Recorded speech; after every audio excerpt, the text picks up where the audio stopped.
नंखायसो जाबावसिगोन नामा बे हायाव सिनदावनाय थै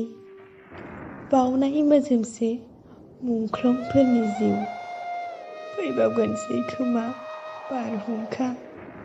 बे गोरोबथानि उनाव आरो गोरोबथा गले गले मोनथायफोर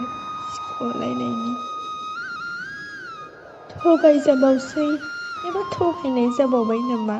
बैसोर जायफोरा बिरो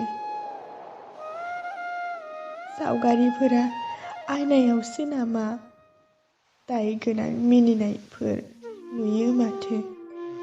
खौसेथि सिथाबफानाय महर दसेनो गोमोरलाङो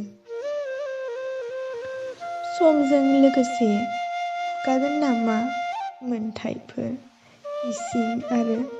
नौनारिफोरनि खैसाराव आखाइ हमफानाय आखाइफोरा आखान्थि सौग्रावो बेयो अबथिरा सम आरो खौसेथिनि दहायबोल' थारैनो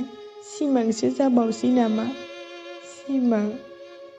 दावहारुफोरनि बिग्रायनाय स्ल'गान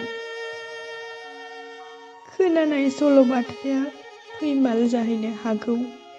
दिनैनि सावगारिया गोथां नुबोनाय मोनस्नि गाबनि जे जायख्लं उजिगोनसै नामा सिगुन गोसो गोथां देहा बोख्लाबग्रा आरोबाव मोनसे गोदान अलखद मानोना बुंनाय दं फिरायजायि बर'हालाय साव साबफानाय दङनो।